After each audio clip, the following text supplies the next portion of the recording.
The sun hung low in the sky, casting long shadows over the grandiose columns of St. Peter's Basilica. It was a sight that left many awestruck, but not William Collins.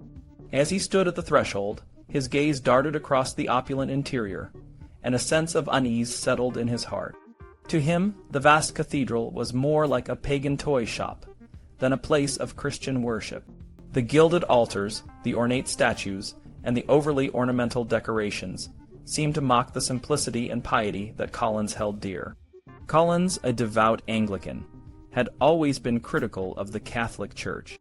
The excesses he saw in St. Peter's were a stark reminder of the post-Constantinian Church, where wealth and power often overshadowed spiritual purity.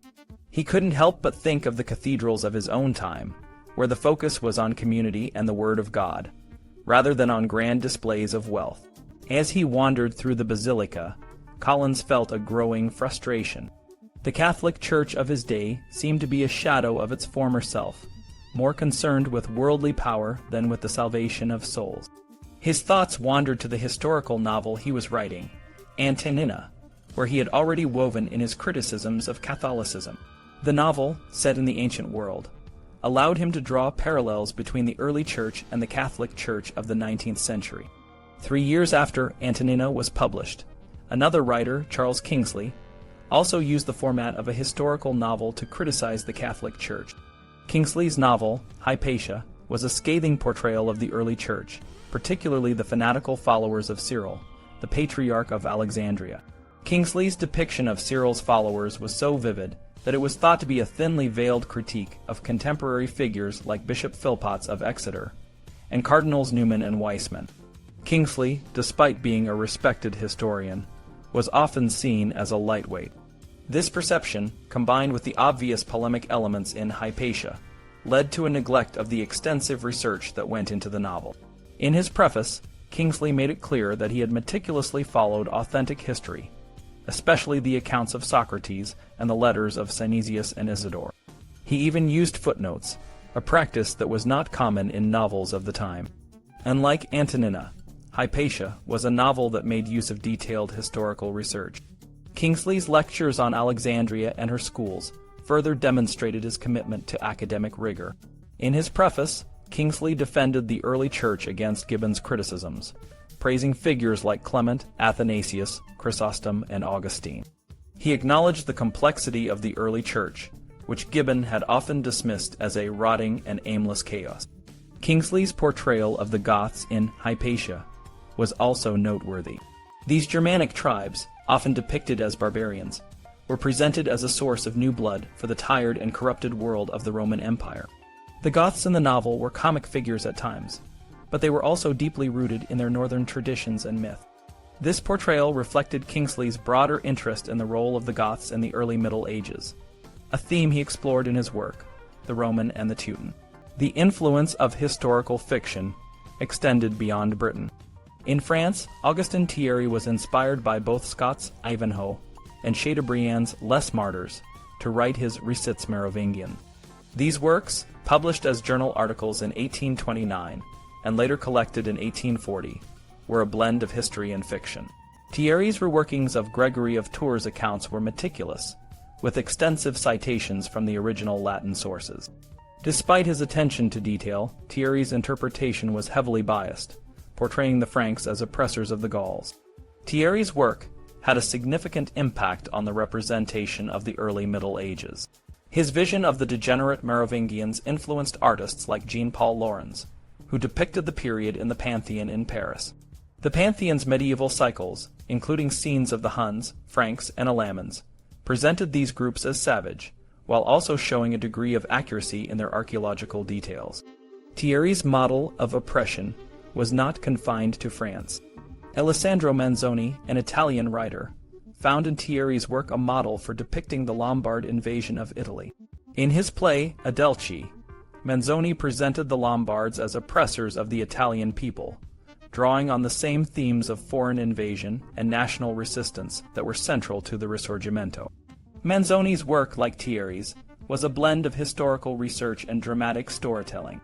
He wrote a detailed examination of the Lombard settlement in Italy, Discorso sopra alcuni punti della storia langobardica in Italia, which provided the historical basis for Adelchi. This blend of history and fiction was a common approach among writers of the time, as they sought to make the past relevant to their contemporary audiences. The influence of these historical novels and plays extended to other forms of art. Composers like Verdi were inspired to create operas that reflected the themes of foreign invasion and national resistance. Verdi's Attila and Il Trovatore were both works that drew on historical events, using them to comment on the political situation in Italy.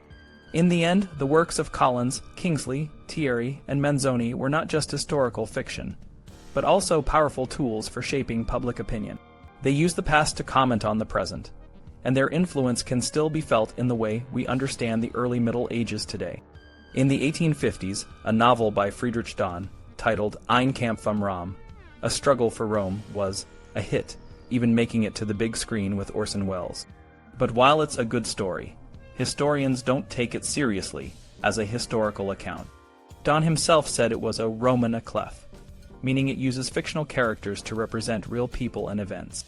He explained that Justinian in the novel was Napoleon III, Theodora was Eugenie, the Goths were the Austrians, and the scheming Cethegus was Pius IX. He started writing it in 1858, but it took until 1874 to finish. By then, the real-life figures he was writing about were no longer in power, and the political landscape had changed. However, there's something more to the novel that historians often overlook. Dahn's portrayal of the Vikings and the Goths as Germanic heroes is not just a story. It's a way for Dahn to share his ideas about history that he couldn't put in his scholarly work. He believed that his novel was a more accurate representation of the early Middle Ages than the historical accounts of his time. This idea is similar to what other writers like Rank, Manzoni, and Sismondi thought, that novels could capture the spirit of an age better than dry historical texts. Dahn's novel is carefully crafted. He spends time explaining the lives of the peasants and the land rights of the Ostrogoths.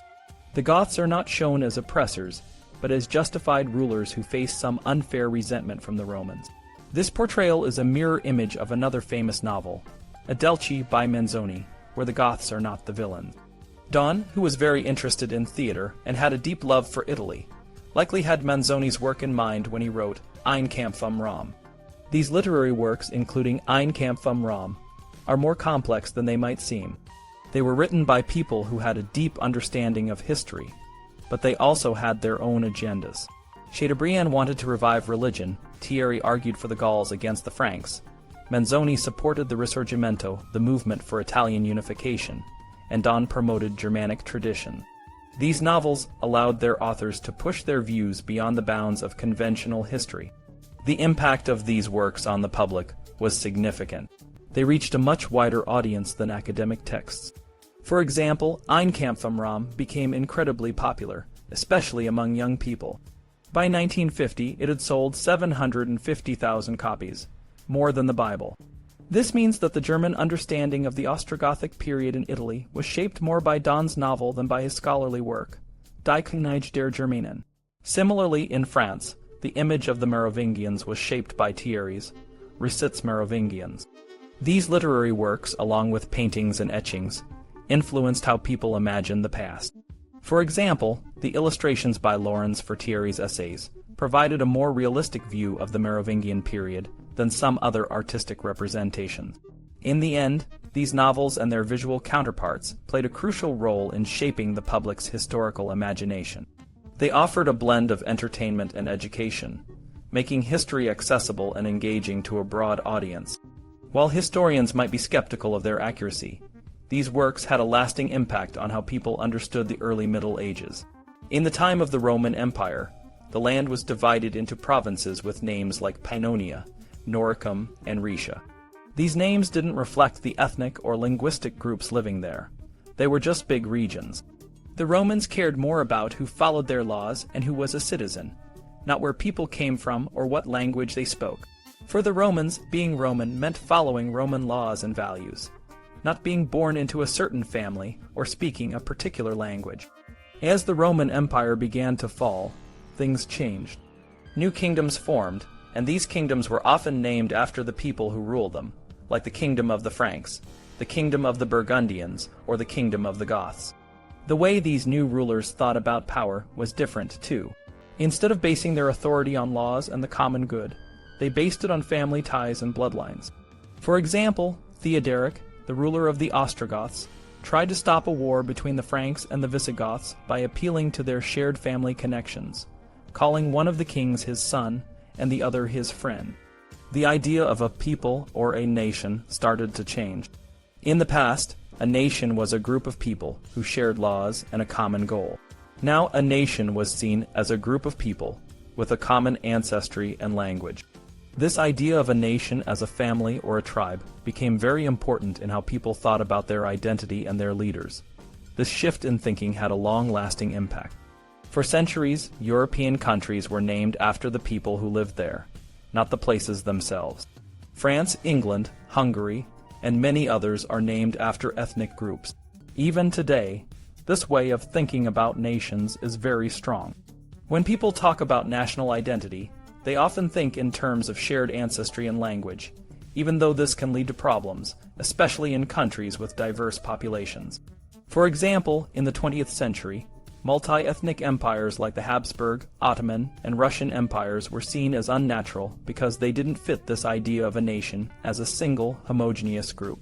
Even today, the European Union faces challenges because some member states worry about losing their national sovereignty to a larger, more diverse entity. This way of thinking about nations as ethnic groups didn't just happen overnight. It developed over time, influenced by many factors, including Christianity. In the Bible, Jesus tells his disciples to go and teach all nations, using the term nations, ethne in Greek, to mean distinct groups of people. This idea of people being organized into distinct groups became part of how Christians thought about the world. However, early Christian thinkers like Augustine and Jerome had more nuanced views. For them, a people populace was a group united by laws and shared values, not just by blood. This distinction between a people and a nation gens was important, but over time, the idea of a nation as a family or a tribe became more dominant. So, why did this idea of nations as ethnic groups become so powerful? It's hard to say for sure. Some argue that it was a strategy used by ruling elites to maintain their power and distinct identity. Others suggest that it was a way for new rulers to justify their authority. But it's clear that this way of thinking has had a profound impact on European history and continues to shape how people think about national identity today. Gregory of Tours, a historian from the 6th century, wrote a lot about different groups of people and their kingdoms, including the Franks. But when we look closely at what he wrote, we see that his use of terms like gens, which means a group of people, and regnum, which means a kingdom, is not straightforward. Scholars like Hans Werner Goetz and Helmut Remitz have shown that Gregory's writing is complex and has a particular purpose. Gregory often uses the term gens for groups of people living across the Rhine, like the Longobards, or for military units that make up the Frankish army. The Franks themselves are also a gens, but after Clovis, their king, became Christian. All the different groups under his rule were merged into one big group. This might make it seem like Gregory is talking about ethnic groups, but he doesn't give us much information about where the Franks came from or their customs. He only mentions a few things, like how they like to drink a lot, which is a common stereotype in Roman history. Gregory doesn't often tell us why someone is called a Frank, and the Frankish army is made up of different groups with their own labels. He also doesn't call the Merovingian kings Rex Francorum, king of the Franks. He just calls them Rex king, and they rule over all the people in their kingdom. So, even though Gregory uses terms that sound like they describe ethnic groups, he doesn't use them consistently or to categorize people in a clear way. Instead, he uses them to support his own ideas and purposes. Now, if we want to understand how Europe became a place of nations, we might think it happened during the time of the Franks or the Carolingian Empire. Charlemagne, for example, used ethnicity in a new way, calling himself the king of the Franks, the Longobards, and even a Roman patrician. Laws that were once just regional became personal laws that people could take with them when they moved to new places. But even then, being a Frank or any other group was not fixed. It could change depending on the situation. Agobard of Lyons, a bishop, pointed out how complex identities were in the Carolingian Empire. He said that when 5 people came together, they might be governed by 5 different laws. These laws weren't about separate ethnic groups, but about different legal systems that could be used in court. Regino of Prum, a 10th century historian, said that people differ by their origins, customs, languages, and laws, but that these differences don't matter for Christians because everyone is united in their faith. The real change in how we think about nations and ethnic groups didn't happen in the Middle Ages. It happened much later, in the 18th and 19th centuries. During this time, people started using history and language to create the idea of nations. Germans, for example, used their language to argue that they were a unique people who needed their own state. France, with its long history of a strong state, used history to find a people that the state could represent. Other groups like Serbs, Croats, Slovenes, Czechs, Basques, and Britons also used history to argue that they deserved their own states. Medieval historians played a big role in this. They used language and history to create deep histories for these groups, making it seem like these nations had always existed. This idea of nations being defined by language and culture became very powerful and was used to create a sense of identity that was seen as natural and unchangeable. However, this way of thinking about nations and ethnic groups is not how people in the Middle Ages saw things. The idea of a nation being tied to a specific territory and having an unchanging identity is a modern concept. In the Middle Ages, identities were more flexible, and people could belong to different groups depending on the situation. After World War II, many people thought that the idea of nations based on ethnic identity would fade away. They believed that economic interdependence and modern technology would make these old ideas irrelevant. But in recent years, we've seen a return to old myths about national origins, especially in populist movements.